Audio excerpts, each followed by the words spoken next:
Welcome back. In the previous video, we laid the foundations for everything uncertain, covering random variables, means and variances, risk and reward, and our less than ideal use case in the financial markets. In this video, we'll do what most analysts do, and what we'll do in most of our book. We brush over the problem that we don't know all the true means and standard deviations, and just pretend that we know them. Often, we just use historical patterns to guess, and then immediately pretend it wasn't really a guess.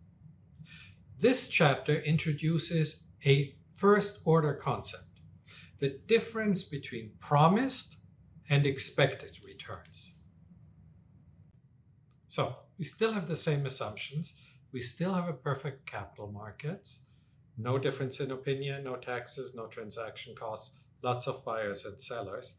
But we no longer have uncertainty because now we can deal with it. Uncertainty, you've already learned about random variables, you've already learned about means and standard deviations, and you know that investors are probably risk averse, so they don't like risk. We're not going to do much with that so far. Now, as I said, in this chapter, we're risk neutral, we're in a perfect capital market, and so every same-term investment should have the same expected rate of return. In this chapter, we're going to make it 5%. First, can the US government or Treasury default? Do Treasury security, US securities, have default risk?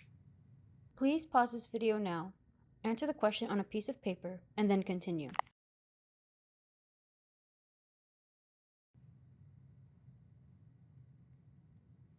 Presumably not, because the debt is issued in dollars. The Treasury can always tax more, and the Fed can always print more money. So there's more than enough there. However, Washington has gone crazy enough that really anything could happen. Still, we're going to ignore this. We are going to presume the Treasuries are perfectly safe. Most loans have credit risk. The borrower can default, that is, not pay what he or she promised. Loosely speaking, credit risk is the promised return, rate of return, that is lost on average when the borrower does not pay what he or she has promised. Henceforth, I'm going to assume the Treasury bond costs $200 and promises to pay $210. That's the 5%. It is the risk-free rate because Treasuries have no default risk. So we don't even need an expectation here, but only for this particular asset without any risk. Now, I want to borrow $200 from you. I promise to repay you $210. However, unlike the US Treasury, I may go bankrupt in 1 out of 100 cases, in which case I can repay you only $50. Does not matter whether it is my fault or not. There's no ethics involved here. This is all finance. We're just trying to figure out this particular scenario here. So if I promise to repay $200 to you, what is the promised rate of return on my personal bond? To answer this question, go back to the slide where all the inputs are given. This is it. 99 out of 100 cases, I'm going to pay what I promise. But in 1 out of 100 cases, I can only repay you $50. So here's the question. Please pause this video now, answer the question on a piece of paper, and then continue.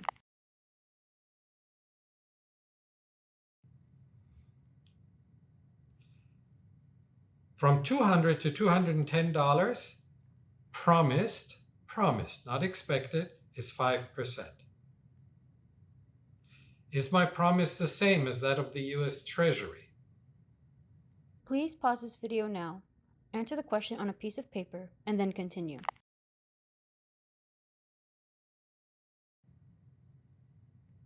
Obviously, only in promised terms.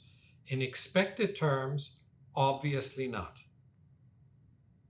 At my promised 5% to you, that is my promise, to pay $210 in exchange for $200 today, what amount would you expect my bond to return?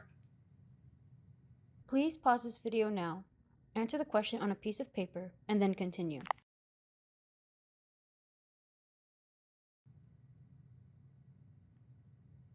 The expected payoff is going to be 99% of the time you're going to get the full $210, but 1% of the time you're only going to get $50.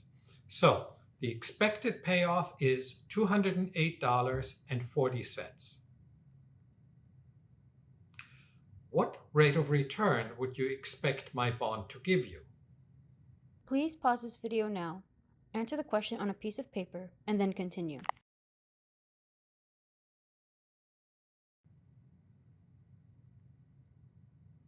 Well, the expected rate of return is going to be the expected price divided by whatever the price is today minus 1. Calculate that to be 4.2%. If Bloomberg or any other financial information provider were to print my bond's interest rate, would it print 5% or 4.2%? Please pause this video now, answer the question on a piece of paper, and then continue. Bloomberg and every other financial information provider would print 5%. They only see the 200 and the 210. Obviously, 5% isn't the interesting number here.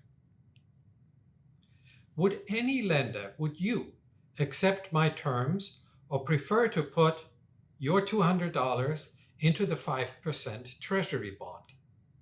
Please pause this video now, answer the question on a piece of paper, and then continue.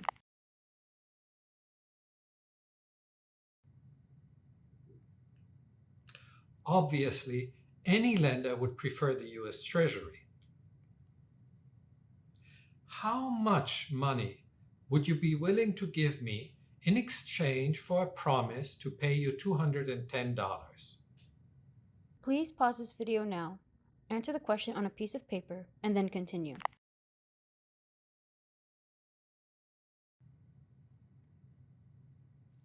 That we have to work out.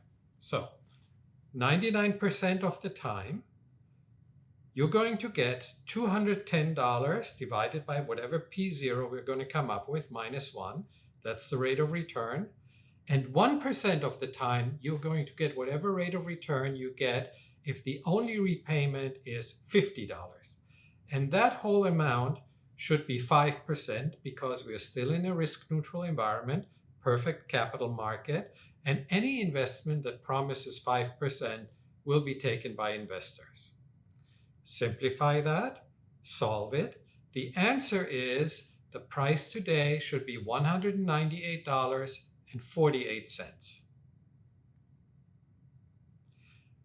What would be the promised interest rate to make you indifferent? Please pause this video now, answer the question on a piece of paper, and then continue.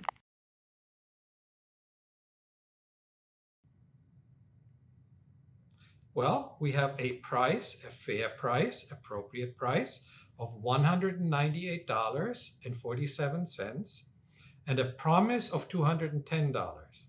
Thus, it would have to be a promised rate of return of 5.81%. It is this 5.81% what Bloomberg would print. Are quoted interest rates on risky bonds expected rates? Please pause this video now, answer the question on a piece of paper, and then continue.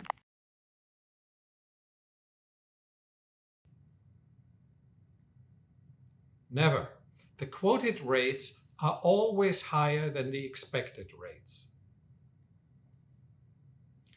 So, the default premium, the quoted compensation to make you break even on average here, is the amount extra over the 5%. Here, 0.81%. This is what is required to get you to participate, even if you are completely risk neutral. if you repeat this investment infinitely many times, the average default payment is going to be zero.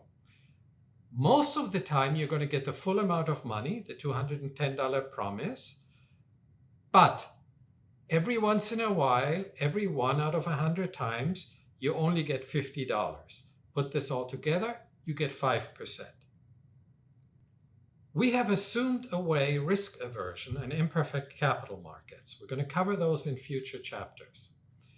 In the real world, where investors are not risk neutral, this 5.81% interest rate wouldn't be high enough. If you're risk averse, you would further require a risk premium to not go with the US Treasury. So the risk premium is the extra compensation that gives you more than the time premium on average. If you repeat this investment infinitely many times, it is the risk premium that will allow you to earn more than an investor holding safe US Treasuries. Now, in the real world, we'd love to know what part of the 5.8% or whatever, 6%, whatever we see in the real world, is just credit risk, which on average just makes you come out even, and what part is risk aversion or other premia, which on average give you this little extra bump that leaves you better off than just putting your money into US Treasuries. Quoted interest rates contain all these premias. We can only see the sum total. Unfortunately, this decomposition that we really would like to know is not published. We have to guess or estimate it. And we often do this with historical data. Now, never confuse the credit premium and the risk premium. In our risk-neutral world, with a 5% treasury rate and the quoted bond price of 5.81%, the risk premium is still zero. The real world is neither risk-neutral nor perfectly perfect, so any quotes we see have to include more premia. This slides just repeat what I said on the previous slide. Always be clear what is a default premium and what is a risk premium. Never confuse the two. You cannot expect to receive what's claimed from risky security, and the credit premium is just there to make you even. If you want to decompose it, the way to think about this is that your promised rate is greater than your expected rate. The quoted rate consists of the term premium, the default premium, and all these other premia, like risk premium, and things we haven't discussed yet, like liquidity or tax premium. Your expected rate of return in a perfect capital market is going to be the time premium plus all these other premia.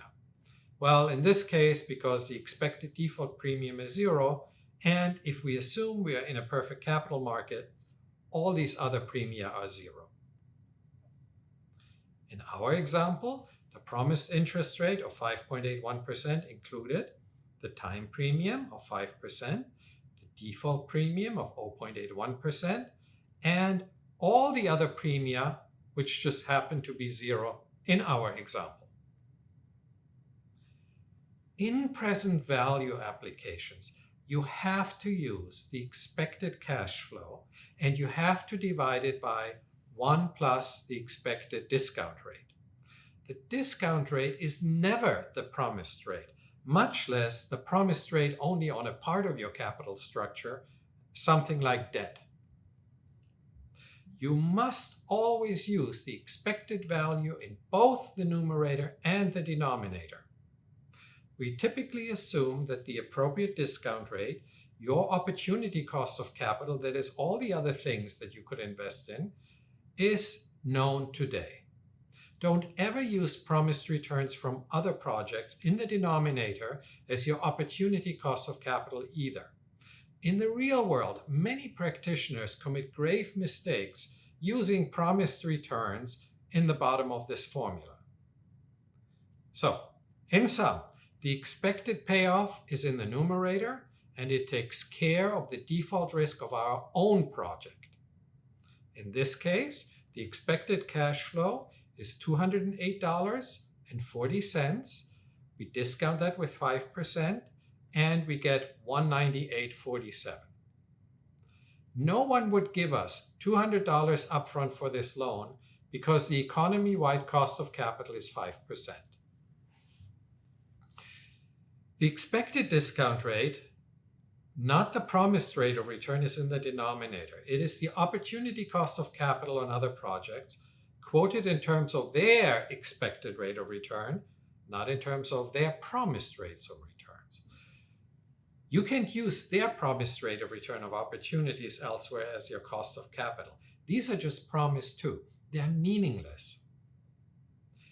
If you use a promise that is a quoted cash flow where you have to use an expected cash flow, then you must never mention that you took my finance course.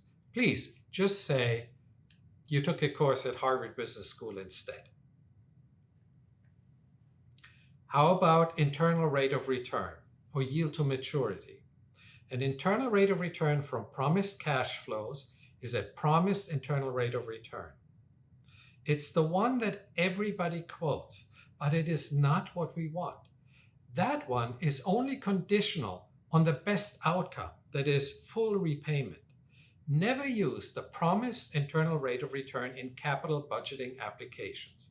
You must use an internal rate of return from expected cash flows, not from promised cash flows. Just as you must use expected and not promised cash flows in the NPV rule. That's it for this video and for the theory behind credit risk. In the next video, we look at how credit risk manifests itself in real financial markets. Have you looked at your own credit score? See you soon. Bis bald. I don't understand why the bank got upset when I couldn't repay my loan. Why wouldn't they? Well, they already knew I had no money, which is why I came in to borrow some to begin with. Ha ha ha ha ha.